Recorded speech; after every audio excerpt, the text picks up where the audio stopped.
Hottie, I was just thinking a couple of days ago about that ride we had the day or two before Leadville up to Columbine, and we were riding with all those listeners and hanging out afterward at Floyd's of Leadville. That was just such a great day. Yeah, it was really cool. And they were cranking out the smoothies at the Floyd's house. I mean, that blender was whirling faster than a descent of the power line. Of course, the featured ingredient was the Floyd's of Leadville Recovery Drink Mix. It comes in both vanilla and chocolate. I had one of each that day. Yeah, you got a pretty good dose of protein and CBD then. I think I might have had two as well because those were good. We got to get the recipe for those and post that. Each serving of the Floyd's Recovery Mix has 27 grams of protein, 25 milligrams of CBD. And so, if you and I were doubling that was probably all in all a good thing because our day was not even close to over. That was also the evening we hosted a live version of this show featuring our title sponsor's namesake, Floyd Landis. Oh yeah, by showtime, I was ready to roll. The protein had started to work on my broken down muscles and the CBD relaxed the mind after what had already been a pretty hectic day. 2 recovery smoothies, fatties, probably one too many for most, but it worked for me on that Wednesday in August. Yeah, I am such a huge fan of their recovery mix. It's become an integral part of my post-ride routine. My wife, Lisa the Hammer, also likes to start her recovery with the Floyd's protein and CBD mix. She likes vanilla. I like chocolate. Sometimes we mix them up, use a little of both sometimes. Anyway, whatever you like, be sure to check out Floyd's of Leadville, which is our presenting sponsor now for 2 seasons in a row at floydsofleadville.com. Be sure to use the code FATTY at checkout for a 15% discount on all of your orders. And thanks, Floyd's of Leadville, for sponsoring the show. 3, 2, 1.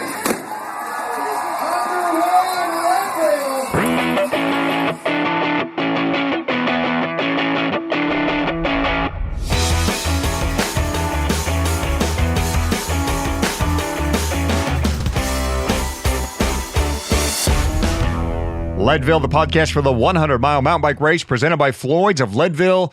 It's season 3, episode 5 of the show that breaks down, builds you up, gets you ready, freaks you out for the highest and hardest one-day mountain bike race in the country. I am Michael Houghton, but just about everyone here calls me Hottie. And I am Eldon Nelson. I actually prefer to be known as Fatty. Isn't that weird? Anyway, in just a minute, we're going to be introducing what is starting to sound like our third wheel in this show. The wheel that keeps us upright. Jonathan Lee of TrainerRoad is back to break down his 2019 trip around Leadville. Jonathan is going to offer a unique and very informed perspective. He's been to Leadville a couple of times to crew, but last August was his first time actually lining up. Yep, you all know his credentials as a training specialist. I mean, this guy knows his stuff. So his preparation and execution are something we thought worth examining. This conversation was so in-depth, we split it into 2 parts. This show will feature part 1, and we will follow up in a subsequent show with Jonathan's ride back into town and his breakdown on what worked and what did not. But before we get to Jonathan's race day, we thought we'd put him to work by answering our question of the week. We asked Jonathan about weight training when it comes to getting ready for the Leadville Trail 100. Are you a weight trainer or not when it comes to mountain biking? Yeah, big proponent of strength training. I think that it's a necessary thing for cyclists in general, even road cyclists, even though a lot of them don't do a whole lot of lifting and they tend to look like they have some bird bones. But just the same, they should absolutely do it, and mountain bikers even more so. It's hugely important. Yeah, by the way, this question actually came from one of our listeners, Rob McKillop, who is making a point how important strength training is, especially upper body strength. And I tend to agree. I mean, I think a lot of us, if we do strength training, we go in and go, well, I should be doing legs. No, not just legs, but upper body as well, Jonathan. I mean, we should be preparing our bodies for the rigors of this activity. Yeah, absolutely. So, in short, it's something really key to remember with strength training here is a lot of the time we think, well, if I can go and push really heavy weight in the gym, that means I'm going to be able to push really hard on my pedals. But even in the hardest of sprints, think of, a sprinter, somebody like Andre Greipel or, Sam Bennett, somebody like that. One of our top sprinters that we have, when they sprint, they're sprinting at like 120 RPM. So like think of anybody being in the gym and doing a movement that's 120 times and like 120 reps in a minute. It would be ridiculous, right? Like it's pretty comical to even think of that, like because it would be so tough to do. So the point of going to the gym, just like you said, isn't to lift heavy weights with our legs so then we can push our pedals harder. It's about making your body itself a much more strong, stable, and effective mechanism. We find ourselves basically getting to the point where we just, because training is so fatiguing, endurance training in general, we find ourselves getting into positions a lot of the time where we just let everything else go. What happens then is that we lose a solid platform from which we can put out power and sustain that power. And it changes the way we ride and we begin to introduce inefficiency. So it's something that absolutely has to happen. Now with mountain biking, even more in particular, it is more demanding, but also crashes are much more frequent. And if you are a stronger individual that has been doing strength training, particularly if you're doing anything that has any sort of heavy weight or jarring movement. So what I mean by that is you can lift weights, but you could also do something like, plyometric exercises or anything that's body weight, but just, has some sort of low impact, relatively low, but higher than cycling. That's going to help your bones strengthen. It's going to help your joints be stronger within reason, as long as you're doing it in a proper way. And it's going to make it so that you're more resistant to injury. Mm-hmm. Right. Now, we do need to be a little bit careful when it comes to weight training. I can speak from personal experience on this. I found myself deep in a black hole once, Jonathan, where I'd gone out early in the season, lifted a lot of heavy weights, and kept up very long endurance rides. And by the time late February rolled around, I could hardly get on the bike. So how do we keep in mind our stress score when we're incorporating weight training and some of our endurance riding? Yeah, so getting into the science of this a little bit, it's important to recognize the fact that in many cases, these pull on similar strings. What I mean by that is like, imagine that when you train, you basically pull a string in your body and then that string slowly recoils, right? And that's your recovery. As you pull that with strain, it then ends up recovering. And many times when we do strength training, it still pulls on similar enough a string, so to speak, that it ends up just adding up to a lot of fatigue. In other words, strength training is fatiguing for endurance exercise. They don't operate in isolation of each other. And it's super important that we keep that in mind. So with that in mind, you have to understand how you can, where to position it with your training and also how to anticipate its effects. So first things first, strength training isn't something that you want to pair up on your easy days. So if you are training and going through endurance training, then you want to add strength training in. A lot of the time, our assumption is, well, I'll just add strength training in when I have extra free time and I'm not putting in as much time on the bike. But rather than looking at it in terms of time, you should try to look at it in terms of strain and really rest and recovery. Your recovery days are the days where you're doing less on the bike. They should be a low day, intentionally so, and kept low so that you can recover and then sustain all the rest of the workload you do. If you add in strength training on those days, it can be complex. Unless you are very used to the strain of strength training, then you can probably do it. So I actually recommend pairing that together with some sort of day that even is like higher intensity. Like if you are going through a training plan and you have VO2 workouts that always end up happening on Wednesdays, for example, that isn't necessarily a bad day to do it. There is just one thing that you have to keep in mind with order here. So if you're new to strength training or returning to strength training or struggling with form, which is a very important thing, you don't want to go into your strength training sessions and, doing deadlifts or doing squats or doing anything else like that, or really any sort of exercise. You don't want to go into it excessively fatigued if that's going to compromise your form. So at first, I would recommend doing the strength training first. And if that's the case, it may mean pairing it with not your really high intensity VO2 day, but maybe something like a sweet spot or tempo day, right? You still probably don't want to layer it with the recovery day, but that way it just puts you in a spot where you aren't going to, incur some sort of injury or get some sort of injury from this. So it's important to remember that, yeah, you don't want to compromise form when you're lifting. Now, as you get used to that and your form gets more cemented, you'll reach a point where you don't have to worry about stacking that and you'll be able to do it after you train. And that way you can prioritize more time on the bike. But at first you might need to flip flop with that a little bit. And I think the final point on this though, is the main thing is a lot of us cyclists that are listening to this, you're a fit person And as a result, we've talked about this with running before. You go out running and you're running around at a 6 mile pace and you're like, or a 6 minute pace. And when you're doing that, you're like, hey, this doesn't feel too bad. And then you spend the next 6 days hardly being able to walk upstairs, right? Because our aerobic system is well conditioned. However, the rest of our body is not. So with strength training, though, it's really common for people to go too hard in the gym too quickly. So I really do recommend working with a strength coach that's familiar with training cyclists. There's a lot of online coaches. A good friend of mine, Derek Teal, he has a company called Dialed Health, and he can train remotely. He's out of California, and he's fantastic with mountain bikers, as well as WooCar Fit, or Art O'Connor in your neck of the woods there, Eldon. And WooCar is WUKAR. And they're coaches that can help train you remotely, and they're very good cyclists, both of them. And I think that that's a key thing. The last point that I would add is you only have to be strong enough. Like, your goal going to the gym, you shouldn't be doing whatever the meatheads are doing in the gym. Those guys are getting huge, and their goal is to just look huge, occupy more volume in a given room, and comparatively more volume than anybody else, right? Like, that's their object. Your object is to be a healthy and stable athlete.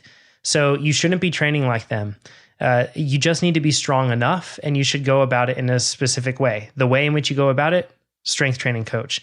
How strong you should be, that's a subjective one. But if you actually go to the TrainerRoad.com/forum and look up strength training, we actually have basically benchmarks that we feel for particular riders. This is how strong you should be. And we have basic exercises like pull-ups, push-ups, deadlifts, squats, that sort of stuff. And we basically say, like, if you're a sprinter, cyclocross athlete, something like a track racer, you're probably going to need a bit more strength. And this is what we would recommend. If you are a mountain biker or something else like that, whatever it is, we basically have the benchmarks that you would put in. So it's a good way to kind of say, okay, well, I can do these things. I figure I'm strong enough if I can already do those, or I can't do those benchmarks. So as a result, I should put in some work toward that. So big proponent of strength training. Once again, you don't have to be as strong as Arnold. You just have to be strong enough. And then you have to balance it with the day so that it doesn't compromise your recovery, which means you may have to stack things differently in the beginning, but with time and consistency, you can do it. You can change that around. Also, one last thing, strength train all the time. No more of this, like, you just strength train in the off season thing. You have to do it all the time. You do, yeah. Fatty, I want to thank you for letting me get on my soapbox again about strength training. I know you've had to put up with this topic quite a bit, but it's not over, my friend. I have another interview lined up for later this season about the importance and the timing of strength training. So this topic to be continued, my friend. I'm just going to keep riding a single speed. I figure I got it covered. You don't. No, I'm just kidding. This is an area where I really do have a true blind spot and a lot to learn. So I'm looking forward to hearing more and actually setting up a program. So to be continued. We're going to kick off Jonathan's 2019 Leadville breakdown next, but first, some breaking news, Hottie. Our Leadville podcast kit is now ready for pre-order. Yeah, I've seen the mock-ups, and it's a very nice-looking kit, if I might say so myself. And I have to say, I thought you were just going to do a jersey and a T-shirt, but you wound up doing men and women's jerseys, T-shirts in men's and women's sizing, socks, love socks, and the gravel bibs we were talking about last episode. Yeah, it's because it was super easy to do. And here's where you can find all of this to order your own. It is, I made a nice little short URL, bit.ly/Leadville kit, just all as one word there. So let me tell you a little bit about how much, or rather how little work it was for me to design the jerseys and T-shirts in the men's and women's patterns, the bibs, the socks, and set up an online store and the pre-order system and fulfillment for all of this. Yeah, I'm guessing here you haven't slept much lately to get all of this in place. No, I hardly actually had to do anything at all. I had a couple of conversations with a designer at DNA Cycling, and he got to a fantastic design using our cool buckle logo and mic pattern that just looks so great. And we did all that over the course of like 4 iterations in 1 or 2 days. And from there, the designer belted out matching t-shirts, bibs, and socks in no time at all. And then their production folks built me a web store, and we talked about pricing. I said, it was more important to me that we got a lot of our listeners into these kits than for you and me to make a bunch of money.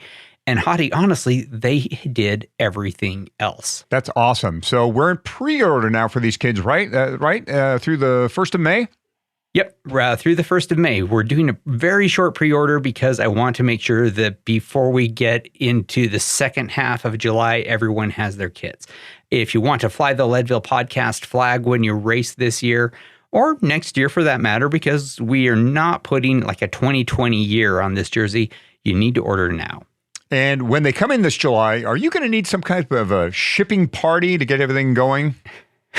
Put all my kids to work. No, DNA is going to be doing the fulfillment too on this. Honestly, Hadi, working with DNA Cycling to design and order and ship all the jerseys has been the easiest thing ever. So if our listeners want to have their own custom gear designed, DNA is offering a 10% discount to our listeners. Just go to dnacycling.com and in the custom apparel inquiry page, choose other in the Where Did You Hear About Us dropdown, then type Leadville Podcast. Yep. And one more time, you can and should order your own Leadville jersey or t-shirt, bibs, socks, or all of them. Run the list. We're using great pricing on these because obviously we love meeting our listeners on the course and we need to be able to tell who you are. So go take a look at bit.ly/Leadville Kit. Let's get to our feature presentation of this show, Fatty, and turn back the clock to August 10th, 2019. We're going to get ready to roll now with Jonathan Lee of TrainerRoad.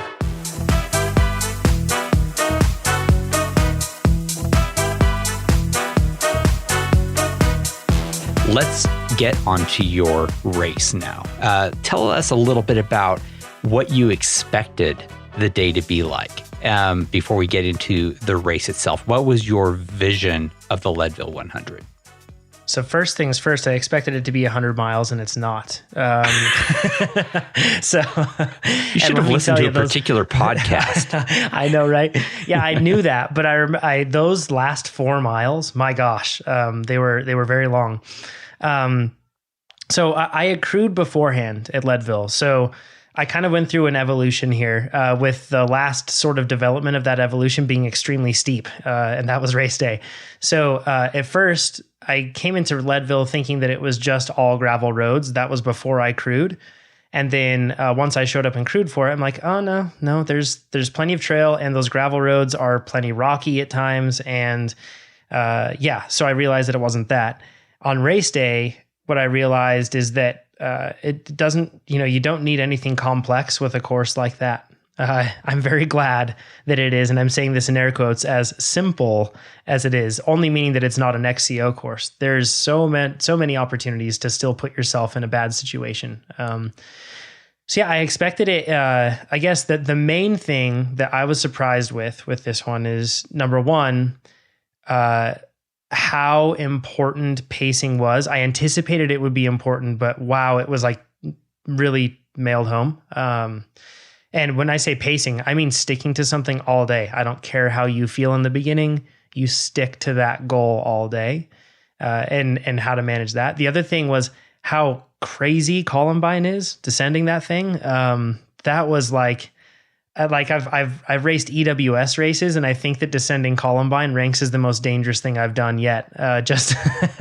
So that was hair raising, coming down and having traffic going uphill and downhill, and people being loopy at 12,000 feet. I definitely had to go a lot slower than I anticipated I would have gone there, and I'm glad I did. That's for sure.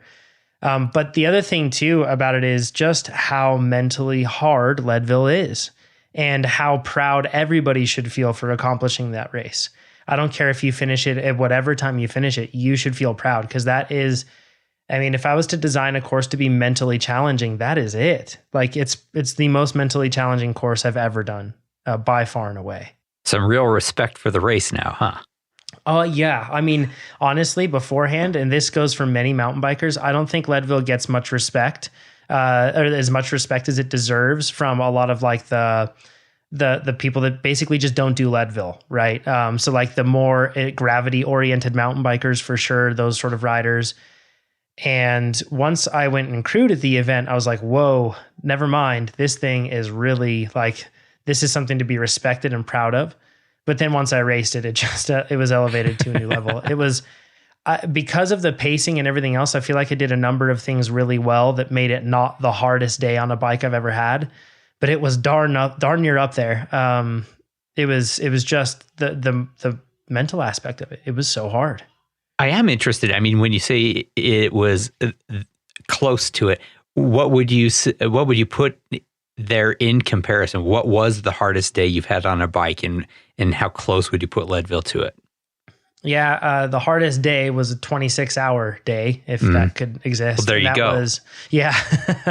That was an Everesting ride that we did where we didn't repeat the same climb. We had a route that covered basically, as many possible routes as we could, up above San Dimas and everything else. So we're talking about climbing Mount Baldy, climbing Mount Wilson, Dawson Saddle, every road up in those mountains we basically covered. And it was 220 something miles, and it was snowing up in those mountains and raining on us. And we rode through the night. So yeah, that's like an entirely different deal. I'd say that was probably the hardest one. And then climbing Mount Ikea was also that was also the hardest, even though that was 6 hours or something. So shorter than Leadville. That was very miserable. Yeah, but that kind of gives you a sense of the company of difficulty of day that Leadville fits in with, and that's actually a really good way to sort of situate it in terms of scale, right? Yeah, everybody should be proud of finishing this thing. It is so hard, so hard for sure. Jonathan has a terrific XC background. For the folks who listen to the podcast, he talks about his training and his races quite often. You are a classic fast XC guy, that is, Jonathan. But your training is dialed towards and geared towards those hour and a half races, I would gather. Was that correct? So how did you get into Leadville, and what was your corral position? Yeah, so I raced the Tahoe Trail 100. So first of all, I got in through the lottery. And then, but I wanted to improve my corral position, so I raced the Tahoe Trail 100.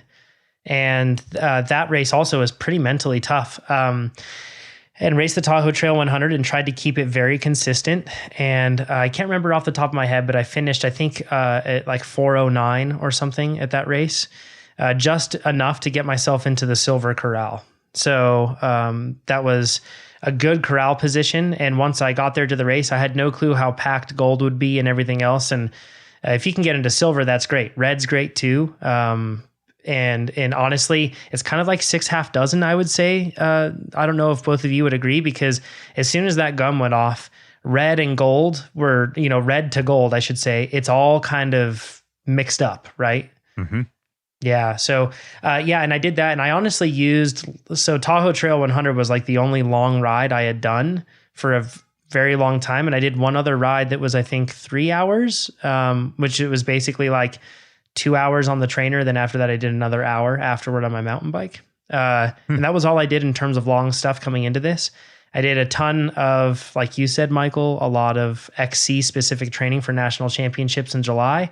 And then afterward, I just switched over and I did a lot of sweet spot work. So those 90-minute workouts were tempo and sweet spot. So you're talking, 75% up to 90%, more or less 88% of threshold. I was spending extended periods of time for 90 minutes in there. So basically working the same energy systems I would use on that day. And it worked out really well. I never felt like, man, I don't have the fitness for this race. That certainly wasn't the case. Was it last spring, Jonathan, you had a pretty bad crash, or was that the year prior? Am I mixing those 2 years up? Year prior. Yep. Yeah. Oh, okay. All right. Tough crash. So you came in pretty healthy then to the Leadville Trail 100? Yes, I did. Yep. I mean, physically wise, you weren't beat up at all. Yeah. No injuries, no anything like that. I was able to come in pretty smoothly. Back to your sweet spot training, was the point there to learn, and I'm going to get to bike setup and power meter use during the race in a second here, but I mean, one of the things that I think we can learn on a stationary trainer is that you learn how hard is hard. Was that your point? How hard is hard? Was that what you were trying to teach yourself when you were doing those extended trainer sessions? Certainly one aspect of it, because hard is relative to what we've been training, right? And it's also relative person to person.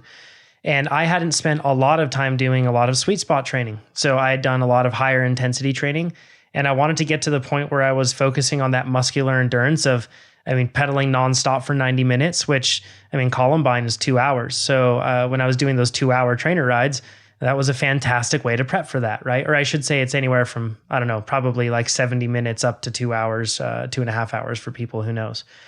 But yeah, so I was really getting acquainted with the muscular endurance demands of riding below threshold, but just not stopping for a very long time, because I'm looking at my ride file right now. There's not a lot of stop. So I don't know, like just looking at the time, which we'll get into my time at some point. I'll leave that up to you, Eldon, but I only had 10 minutes of stoppage time, 8.5 minutes of which were a digestive issue stop mid-race. So if you look at that, I basically had 1.5 minutes where I stopped outside of that, and that was it. So it's an all-day thing. You're just not stopping pedaling all day. So. Yeah, I don't know if we need to go into the 8.5 minutes. If you listen back, Hadi had to listen to me spend, I believe, an entire episode talking about the 12 minutes during which I stopped. I don't want to put our listeners through another one. People are going to be like, "That's it, unsubscribe." But so off this, let's get back to the story of your day. So tell us, you're off the start line. You are, let's go ahead and sort of fast forward past the pavement. You're going up Keevens. What was that like? How are you feeling? How is your day feeling so far? Oh, a couple things. I'm going to rewind actually. So first things first on the kit. So we were really blessed with weather last year, I think. Oh yeah, warm day. But it wasn't too cold. It wasn't too hot. I felt like it was. I got out lucky with that. So all I had was a wind vest. So I had a 2-in-1 skin suit. Cuore makes it, Cuore.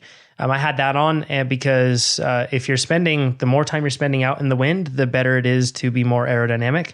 So, and also I find that really comfortable. Those ones, they don't have bib straps. So so I was wearing a 2-in-1, and then I had a wind vest, and then I just had some light merino wool arm warmers, and they were Rafa brand ones. They're really good.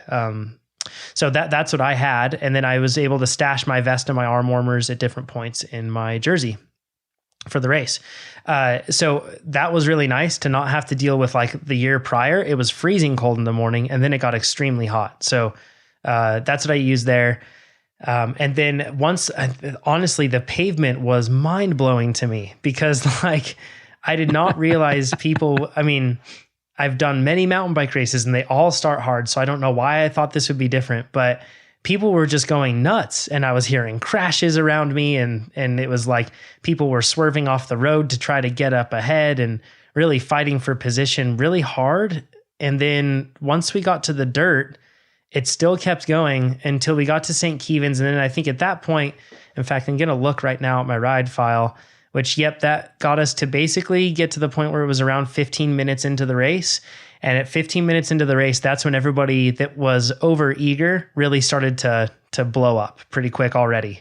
And man, you do not want to be a person that's blowing up that soon on this big of a day. 7 miles into the race. Yeah. Yeah. And I lost a ton of positions. It's funny, like looking at it, I was like, I might as well have been like back of all the corrals, because so many people were blowing by me going to the base of that climb. But then on the climb, I just held steady. And then over the course of just that first climb, man, I ended up making back like a huge amount of positions just because I stayed steady. I wasn't pushing hard.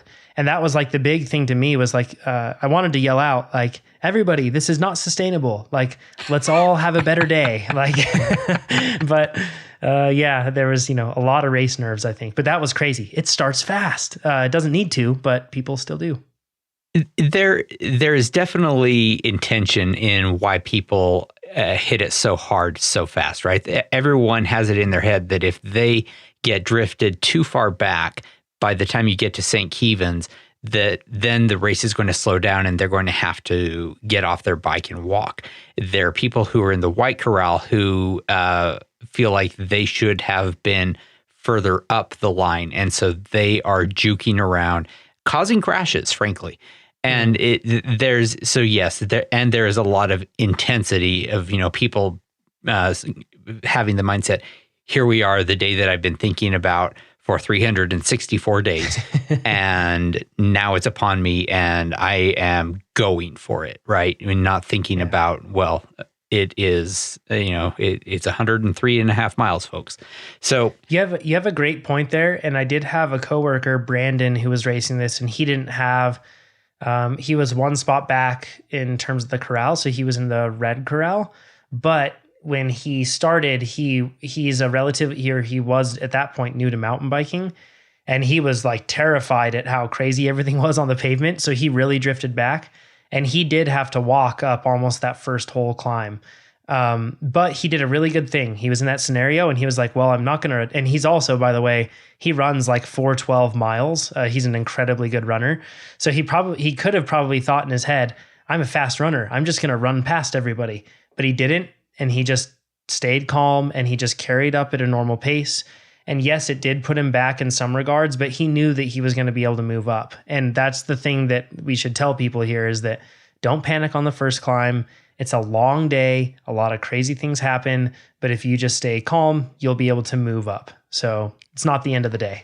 For sure. Fatty, one note on the start, by the way, I did catch a good video on our participants page here, the Facebook participants page for the Leadville Trail 100. It was posted by Jeff Fisher. He's got a great video of the whole race, but in particular, the start. So if folks are lining up for the first time or doing Leadville the first time, and they want to see how that start works. Now, he started in red, but it gives you he had a great camera angle. It gives you a good idea, the feel for that start and what's going on with certain riders.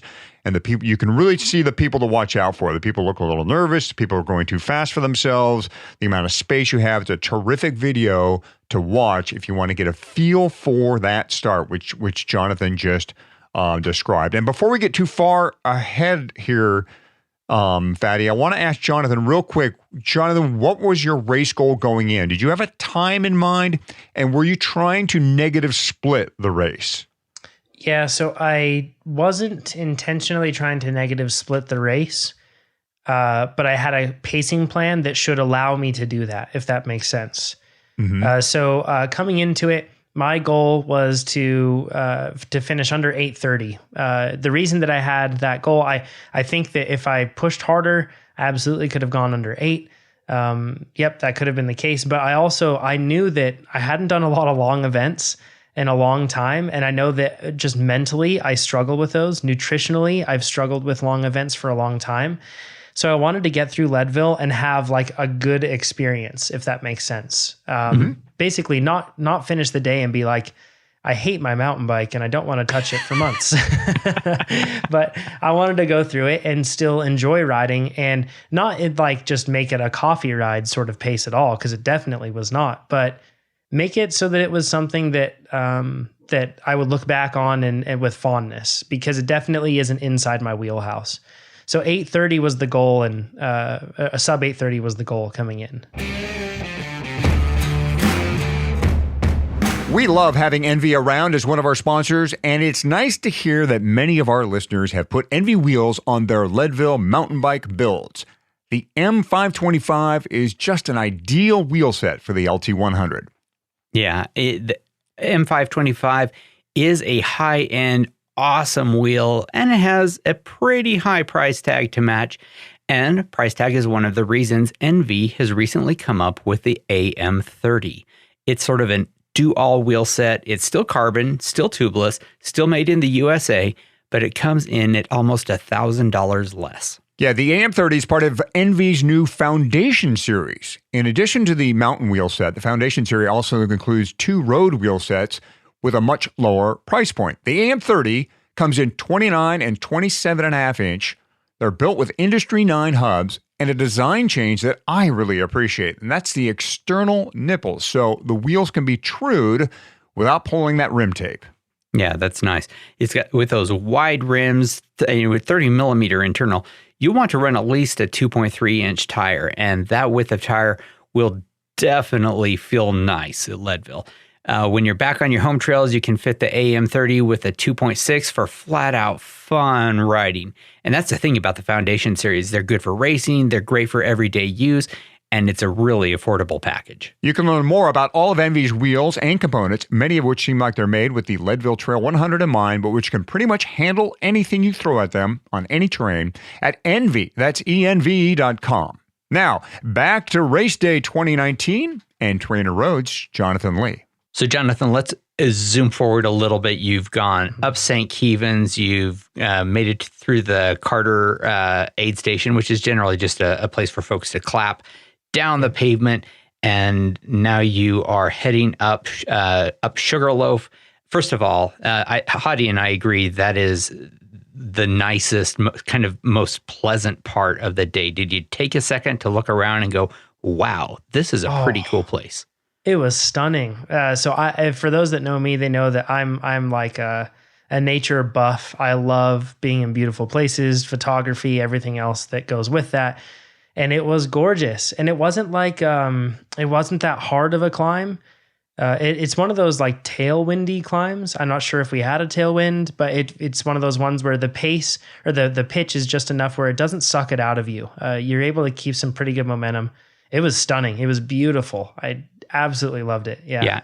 It's interesting. It's kind of an engaging climb. Your legs are the best they're going to be the whole day. And people, things have thinned out enough, but there's still folks around that there's a really good sort of vibe to that part of the race. Without exception, I always am happy in that part of the race. So it was awesome. Up Sugarloaf and now onto Powerline. Your first view of Powerline is going down it, and that's pretty interesting. That's a pretty interesting moment, isn't it?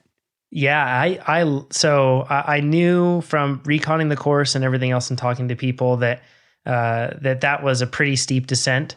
I also knew coming into it, I had heard that they had graded Powerline, and it was really smooth. Fast. Very fast. So there was still a rain rut, basically, that was down the center, but it was minimal compared to previous years that I had seen. So yeah, like it would, pull you offline, but it wasn't the sort of rain rut that I think would necessarily make you crash at all. So I saw that section, and me being the more, I guess, gravity and an aggressive oriented rider, I was really looking forward to some descending. And I was able to make up a lot of positions there. And it was basically just by looking at the edge of the course. So there's always like this big, it's a subconscious thing for us when we're going down something that's scary. We try to position ourselves as far away from any sort of limit or barrier that we see. And I think that in this case, at least on Powerline, since it was graded, it had these little berms right to the edge in a lot of spots. And it made it an absolute blast. I was hardly touching my brakes, and I had clear track, and riders were being awesome about sticking to one side like everyone was. So I'd stick to that side. And then if I was going to make a pass, just like when you're driving a car, move over to the left, right? And give people plenty of room. But it was a blast. And at the bottom of it, because of the grading, there was this awesome berm that I saw ahead. So unclipped one foot and dropped my saddle and ended up going through that thing wide open like I was riding a dirt bike. It was a blast. So much fun. And that kind of injected me with a ton of energy for the rest of it. I thought it was awesome. But while going down it, I was thinking, my goodness, I'm going to have to climb this. And that was a little scary. So I was more scared of that than the going down. But I think it's also like, that's a good spot for you to shed a lot of your pre-race nerves or mid-race nerves, early race, however you want to call it. In the sense that if you're going down that, you don't have to brake the whole time. You can probably let the brakes go a little bit more. It's really, at least last year, because it was groomed, it was not that scary at all. It was safe, I would say. So, and if anything, it's always nice to remind yourself, hey, I'm out here mountain biking and this is fun. And that's a good spot to do it, I think. It was pretty cool. Fatty, this might be a good spot to ask, since this is our first downhill of the day. What kind of weapon are you on, Jonathan? What's the weapon of choice for the Leadville Trail 100? Yeah, so I had my Yeti SB100. I did a couple things to adjust that bike for this. So, and it's all comes down to basically tires, and then it comes down to suspension. So that bike has a 120 millimeter fork in the front and then 100 in back. So I would say that it's not like Leadville pushes that to its limits, but at the same time, it also introduces that bike in particular has a lot of initial plushness, like a stable pedaling platform, but it soaks up a lot of the small bumps really well. And that really helped throughout the course of the day. I was really happy I was on a full suspension, just because, back, shoulders, neck, all that sort of stuff. After you've ridden for that long, it starts to get pretty sore. And when you're getting bumped around like that, it causes quite a lot more fatigue. Not to mention, at least the physics nerd inside of me thinks that it would be faster to have some sort of compliance to be able to carry more momentum, because it's pretty bumpy in a lot of spots this race. So I was on the SB100 and I ended up running, basically upping my spring rate or running more pressure. So I ran 10% more pressure than normal. The reason that I ran that more pressure or ran that increased pressure was because I didn't want to lock the bike out. And that bike, you don't really need to lock it out. And if I ran more pressure, it still maintained that initial suppleness, but it just made the pedaling platform even more stable and firm, since I knew that I would be on those pedals all day on a lot of smooth stuff. So a bit more pressure. And then I actually ran, and man, I need to think of the name of these tires. I think it was the Maxxis Treadlight tire, and they don't make it anymore. It's the Maxxis Treadlight. They're hard to find. And I was running you can find them. It's some bike shops like online might be selling them, especially now. Could be a good way to support your local bike shop. I loved this tire for Leadville. It's very fast rolling. It's almost like a file tread in the middle with some side knobs. And yes, it is very drifty, but for Leadville, I felt like it was the perfect tire. Fantastic tire for it.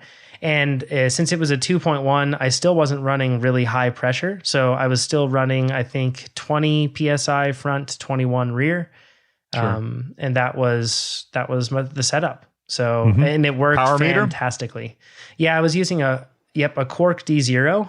In this case is what I was using, and it performed really well. So and I was pacing by power all day, and I was using, all day, the whole entire time. So, and then I was using a Garmin Forerunner 945 watch to be able to collect all that power data. I really like mountain biking with this watch.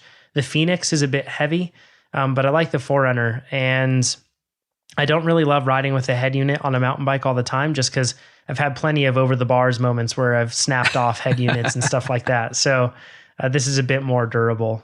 Nice. That's what I had. And we'll probably toward the end, I'll get into the pacing thing a bit more, but so that's where we were at. The next section, actually, after the Powerline descent, I almost screwed up my whole day. Really? So, cause so you get to the bottom of that descent and then it's pavement, right? Yeah. And it's pavement for a while until you get to until you get to pipeline, and that really long drag that is pipeline. And in that pavement section, I feel like everybody hit that descent. Like you said, Eldon, everyone's legs are feeling better than they did earlier on. Everyone's excited, and you still have this chance to be in groups. And I was riding through that section, and everything is echoing through my head. Don't lose a wheel, stick with a group, right? And, my mind is like, that's more aerodynamically efficient. And then I've listened to everything on the Leadville podcast. This is an important thing, to not let yourself be totally alone if you don't have to be. But this was definitely a spot where, so I found myself with this group, and I figure the people I was riding with, I was more or less, I had to stop for a second. I'm like, maybe everyone is just way more fit than I am. But then I stopped and thought about it. I'm like, chances are we're probably around the same. Right. But you're with the people who are your level by the time you get 20 miles into the race. Yeah. Yes, exactly. And I was like, you know what? Like, they're pushing too hard. And we were doing this rotating pace line, and I looked down and I was at 315 watts, and I was sitting in, and that wasn't even until I got to the front. And I rolled to the front. Then after that, I said, see you guys later. Like, go ahead, do your thing. I'm not going to do this. And it's funny because I saw it was 9 of us in that group. I saw all 9 of them. I passed all 9 of them later on in the race, and they all looked like they were in a very bad place.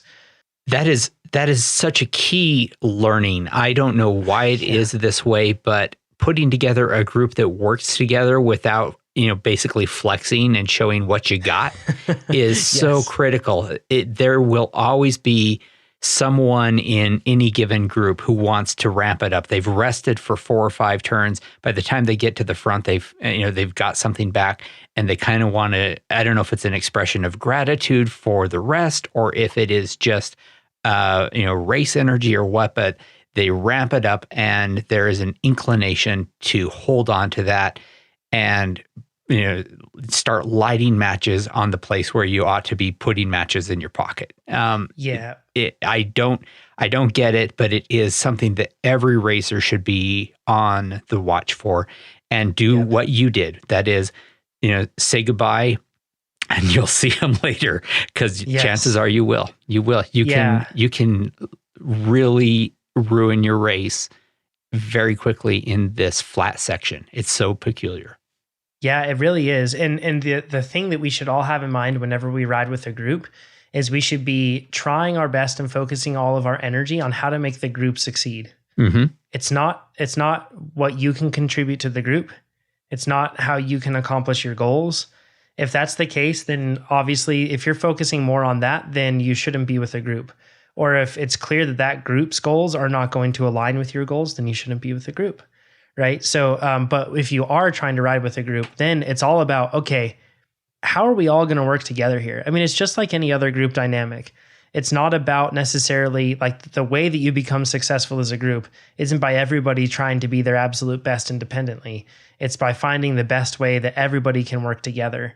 So I didn't find a group like that until coming down Sugarloaf. On the way back, all the way there. I didn't find a group I could ride with until then. So, it was almost race over, because if I would have held with that, and I'm looking at those power spikes right now, I see my poles and my power profile. And if I had taken those poles and kept it going, there's no way I would have been able to handle it. It would have cooked me. So yeah, had to watch out for it. Nonetheless, you made it to the single track in 2 hours and 18 minutes, which is moving really good. I mean, your time to pipeline outbound was an hour, just under an hour 50. That anything under 2 hours is hauling. That is moving. That puts you, way up there.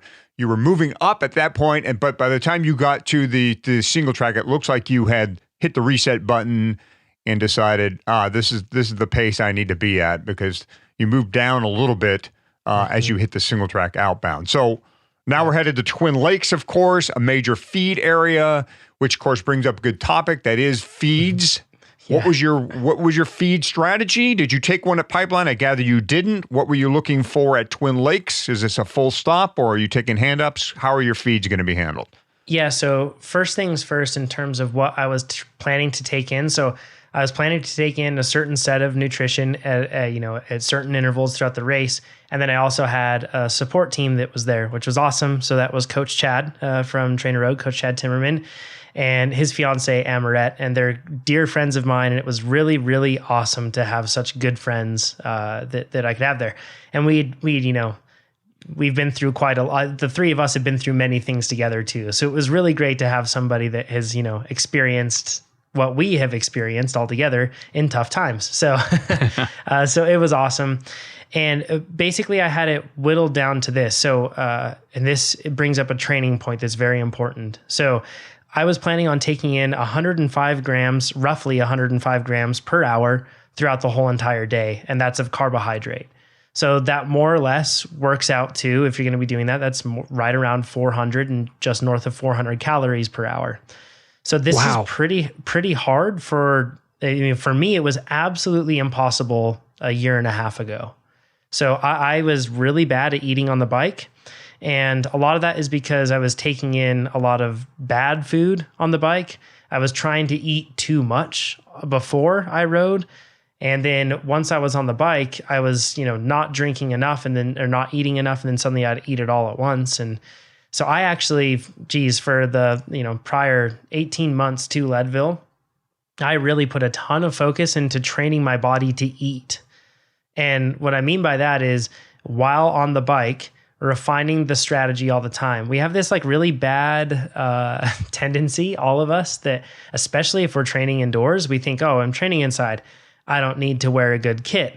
And then that's when we wear our old beat up chamois and we get a chamois or a saddle sore, right? Yeah. And then we think, oh, I'm training inside, I don't need to eat and drink, it's fine. Or I don't need a fan, I don't need any of those things, but we do. And the same thing goes with just training in general when you're riding outside. Like, you should be eating like you will be eating on race day, because if your body isn't used to that, it's not going to take it well, especially when you add on all the race nerves and everything else that you'll have on race day. So I had worked my way up from about 40 grams an hour all the way up to the point where I could tolerate pretty consistently. I could tolerate somewhere around 115 to 120 grams an hour of carbohydrate without getting gastric distress, which is manifest either in the form of gas or diarrhea, right? So break that down. What did that take the form of? What were you eating every hour? Yeah, so it was a mix, and it changed throughout the race intentionally based on what I was facing. So basically, it broke down to so I was using Marten products, Maurten, and I was using their gel and their drink mix, and I was using the 320 drink mix, which their 160 is just half the amount of the 320. So that makes it really simple for people there. So basically the gel has 25 grams of carbs, so that's 100 calories. And then the drink has 80 grams of carbs, which is 320 calories. And it's in a 2-to-1 glucose to fructose ratio, which has been shown to be easily absorbed by the gut. This is an isotonic drink as well. So that means that you don't have to take down, like with a standard gel, how you have to take down quite a lot of water with that to be able to allow your gut to break it down and actually absorb what's in there.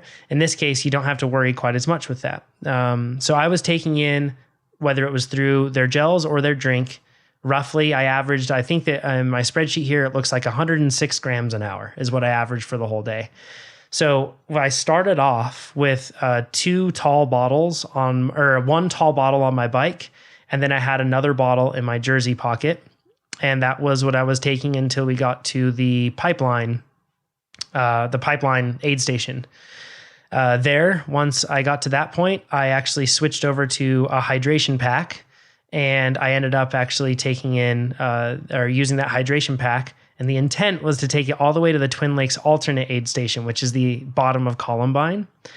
But and this is right around where Eldon, our stories cross in this zone here. But so I had this document that I laid out, and I was very proud of the organization of this document. And it had Google Maps links that were basically like a pin to where the aid station was, and then a directions Google Maps link.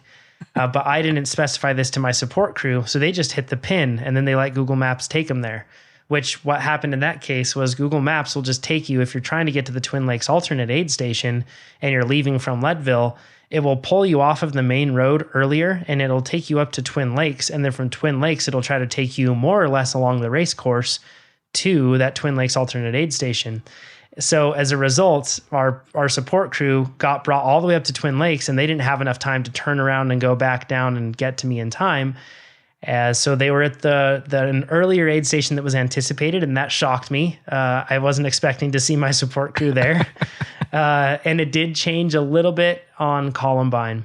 So that basically meant that what I ended up doing was I took my Camelback earlier than I was planning. I took a Camelback then, and I took a drink. And then my friend Yuri Oswald, awesome guy, a friend of the podcast as well, I knew that he was going to be at the base of Columbine. So I took that Camelback, even though I wasn't planning on taking it in to this point, and I drank as much as I could of that Camelback. So I went closer to 120 grams an hour for that point. And then I dropped the Camelback off with Yuri at the base of the climb. And I was using not a Camelback, actually, I should say. It was the USWE, and I think... USWE Airborne 3, I believe. That's it. Yep, that's it. That's the one. So we talk about that pack a lot on this show, and it was from you that I learned to love that pack as well. So yeah. And there were so many people with them this year. That year. It was so cool last year. So I dropped it off there, and then I went up Columbine without that hydration pack. I went up there with a tall bottle. I figured it would take me somewhere, I believe, around like 75 to 90 minutes. More or less the climb itself to get up and come down. And instead, what I did is I packed my jersey full of gels. So what ended up happening is that in terms of my nutrition strategy, I kind of like packed in a lot of grams of carbohydrate around Columbine, which did make my stomach. It gave me some gas and some other stuff, but nothing too bad. And then I was able to return to normal after that. So that was the nutrition strategy, and it worked. I never once felt hungry or deprived or close to bonking or anything close to that. It worked really well, and it made sure, since I was drinking a lot of that, it made sure I was drinking enough too. So yeah, it's funny though how anyone, I mean, I've done this race a million times. You think about racing full time for your day job, and we still can wind up making a mistake and making a race time decision that in retrospect is not brilliant, because we're all very stupid while we are racing, and especially at 10,500 feet, right? That is not the time for us to be adapting our race strategies. It's fun. Not at all. Yeah. Yep. Yeah. So that was the feeding strategy. And yes, sorry, very long, very detailed, but in my mind, oh, this is what we love. If you don't have that aspect down and you don't understand exactly how your body responds to certain fuel and exactly how much you'll need, you're leaving a huge variable that is going to have a profound impact on your performance up to chance that day. And, in triathlon, they always say that the fourth discipline of triathlon is nutrition. Well, at Leadville, man, and I don't feel uncomfortable with saying it's half of what you face that day. It's nearly 50% pacing and 50% nutrition. Hadi and I have said many times that Leadville is an eating contest disguised as a race. Yes, it's so important. And that's why we see everybody, falling apart toward the end of the race. Man, you see it long before that. You see it going up Columbine. Right around mile 60 is when people tend to disintegrate, right? It's you just don't have the interest, and your stomach is feeling a little off. You're exhausted, so you don't eat as you're going up Columbine. Of course, you come down Columbine, you're not eating, and suddenly you get through Twin Lakes Dam inbound, and you haven't eaten in an hour and a half. and yes, kaboom! You can just see the human shrapnel as people just blow up and struggle during what should be one of the easiest parts of the day. Yeah. One thing I did going down Columbine was I actually made myself have a gel in my mouth when I started going down. And what I mean by that is kind of like a dog, like biting down on it and letting it dangle.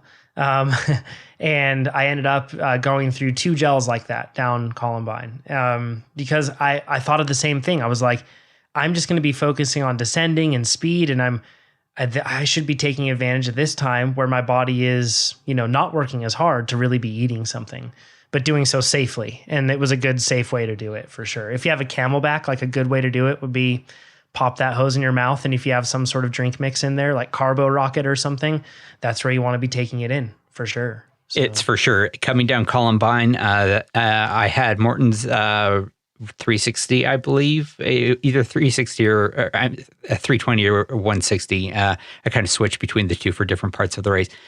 Just working on that, sort of nursing the USWE pack the whole way down. Mm-hmm. And you can take that half hour and get yourself a lot of calories, and you do a little bit of catch-up work on the way back down the mountain that you would not otherwise get. Yeah. Fatty, how nice of you, both you and Jonathan there, to mention and recommend nutrition products that are available from one of our fine sponsors. And since you have both done the Morton mention, there's just one thing left to do, and that's to remind everyone the feed is back as a sponsor for Season 3 with a great discount for our listeners. Yeah, they've been with us right from the beginning, and they've got something new that is worth checking out. They've got a really great hand and face cleaner / sanitizer. It's been a little bit difficult finding hand sanitizer in the grocery store, drugstore these days. So the feed wants you to know about the BLDG Active antimicrobial face and hand sanitizer on their site. The bottle's 4 ounces, so it's easy to carry around.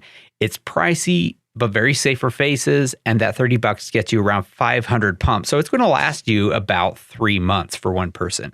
Doctors say washing your hands is, of course, the best way to ward off threats, but having sanitizers that you can carry around with you in your pocket is a really good backup. So head to thefeed.com/Leadville and get the 15% discount. Again, thefeed.com/Leadville and sign up for a 15% discount. Now, back to Jonathan Lee, the Columbine climb, and the importance of pacing. During that 2-mile goat trail climb to Columbine, you suddenly rocketed up in the standings. And so if you were pacing, that's pretty amazing. So most of the day, you were in 125th place to 138th place. You were the 78th fastest person. So you were a top 100 climber of that very difficult 2 miles to the summit.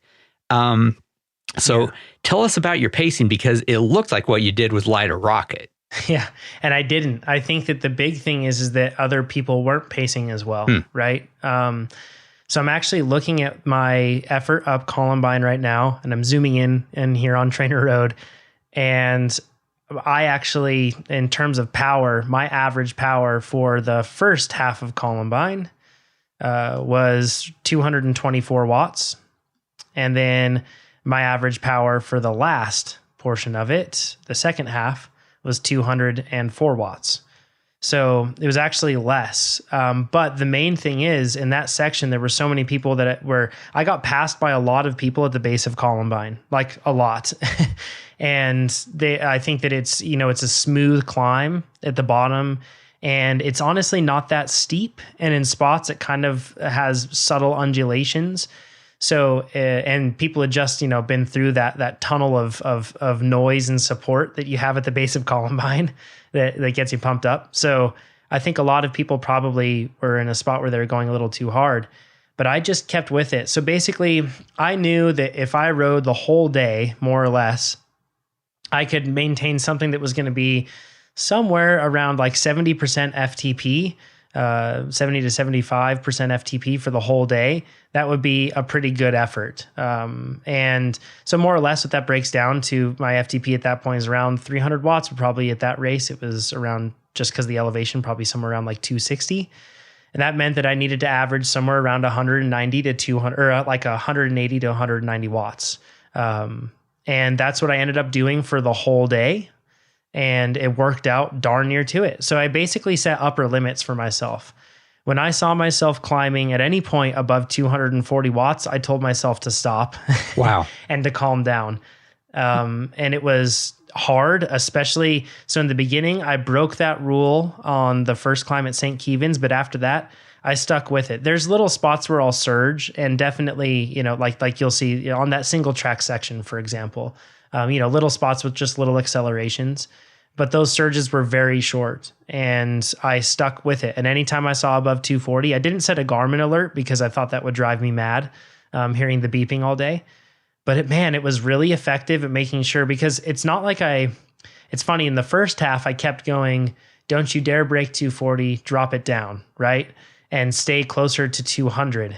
And then in the second half, it was like, do everything that you can to ride at 200 watts because it's a long day and you're really tired. So, but it made it so that I could basically pace the race more or less evenly. It definitely dropped, if you look at the first half versus the last half, yes, the last half was lower in terms of power, but man, it helped a lot. And on that climb, when you get to the top of Columbine and then it gets really narrow, there are sections where you have to surge, right? Just because it's loose and it's steep and it's rocky and somebody's coming down while you're going up. So you have to make that pass really quickly, or you have to settle in and make a pass and you didn't want to.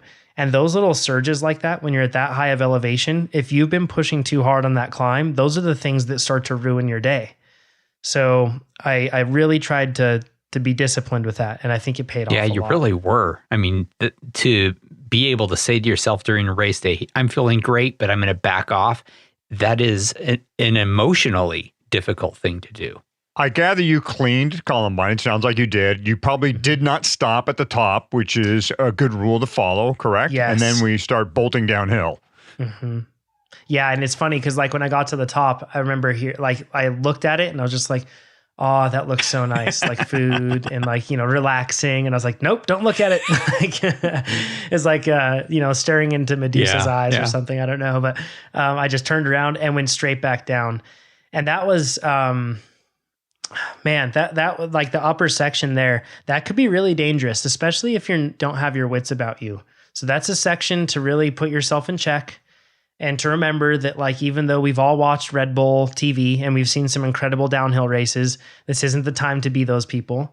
It's definitely a time to call out that you are coming long before you arrive.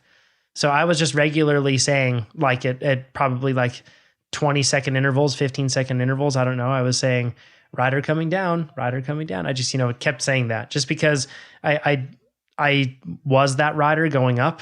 And I remembered that I wasn't thinking very straight at times going up and then trying to pass people. So it's complex. I did have to go off trail twice into some sagebrush just because of other riders passing when I was going down. And they, it was two riders wide and a 2-track. So, but it wasn't anything that was dangerous. I was able to just, blow through some sagebrush and throw some pollen in the air, more or less. But once it got down to the fire road, that was a breath of fresh air. That was really nice just to be able to go down that at a much more conservative or much more safe, I guess, circumstances. It's a relief, isn't it? I always kind of go, okay, I made it. Once I get off the 2A, the double track at the very top of Columbine, I'm like, okay. Yep. That was one of the scary parts. The pavement at the beginning and the double track at the top. Those are the two places where I feel like this is where other people not thinking smart could affect my day in a big way. Yeah, couldn't agree more. Well, okay, so you made it. You're down to the bottom of Columbine. I assume just have an acceptable feed at Twin Lakes, or did you do alternate Twin Lakes? So I told my support crew, I said, don't go to the alternate aid station just in case something happens and you guys aren't able to get there in time, because that is something for people to know that I learned the year before.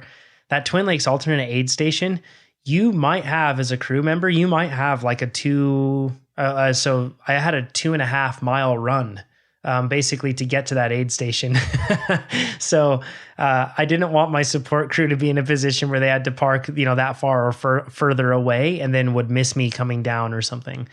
So I told them, just stay put at Twin Lakes and I'll meet you guys back here. That's where I took on my last feed, or not my last feed, but my second to last feed was right there. So at that point, I ended up taking on another Camelback. Another USWE pack. I came in with 3 or 4 of them. And so I had 4 packs and they were pre-filled and I labeled them. So then it was really easy for them to know at every aid station what exactly I needed. So I labeled all my bottles. And then on my bottles, I basically took electrical tape around the lid and I would tape 3 gels to each bottle. So then that way they could just hand me a bottle and we could go. And I would, they would know which one it was. They didn't have to stuff any pockets or anything else like that. It was really helpful. And one quick thing too on that note, in the aid stations, Chad wisely said, use these aid stations as a time to just take a quick breather. Like there were a lot of aid station, there's a lot of aid station craziness, and it's a time where it's really easy to get caught up in all of it. And to also, I think to if you're a person in the aid station, sometimes you reflect your nervous energy on the rider, and I'm not sure it helps. And then if you're the rider, you reflect your nervous energy on your aid station helpers, and it doesn't help either. So it's a really good opportunity. It's a long day. Just take a quick moment. In fact, Chad gave me a hug, I think, at that aid station, and it just helped. So, Hottie, you did not give me a hug. I didn't. I give you a which push, I appreciated, but not a hug. Yeah, it's a great time for you to basically, I don't know if it's actually parasympathetic, but to insert some parasympathetic input into all of this crazy sympathetic experience that is the whole race, right? So it can really help. And then at that point, we set out on Pipeline going back, which I told you, Eldon, like if anybody's seen Monty Python and the Search for the Holy Grail, there's that one scene where like the guards are standing at the castle and they see a man running from afar off and approaching the castle. But the camera cuts to them after he only makes 20 feet of progress, and he's still a very long way away from the castle. And it just keeps repeating. And that person, he runs that distance and then it cuts to the guards, and then he runs that distance and the same thing keeps happening. Eventually, I don't know, by some strange magic, the man appears at the castle and he somehow slays them and enters the castle. This part never happened to me, but the repeating part and nothing ever getting closer, man, Pipeline has these weird bends in it where you're climbing and riding around, and then it kind of does a few little turns. And then after that, it makes this left hand bend. And I swear that left hand bend exists 17 times. And you feel like you're just never, because it's such a long line of sight to the north, you feel like you're not making any progress. And it starts to feel like Groundhog Day. You're like, hold on, I swear I just made this. I bared left just a little while ago, and I did the same thing and the same thing's happening. And then after a very long time, and it was kind of windy at that point, and I was alone, and that was a hard point of the race. I really had to, that was where I was telling myself, keep your power up, because I think that my mind was just mentally struggling. And that was kind of the weakest point for me in the whole race. And I look at power, I was really struggling through that section to keep my power up. It was tough. Ah, yes, suffering through the pipeline section inbound. That's a familiar story for a lot of us. Yeah, it really is. It's a short segment, but it can really take its toll. And we're going to get back with Jonathan in next episode to tell how things worked out.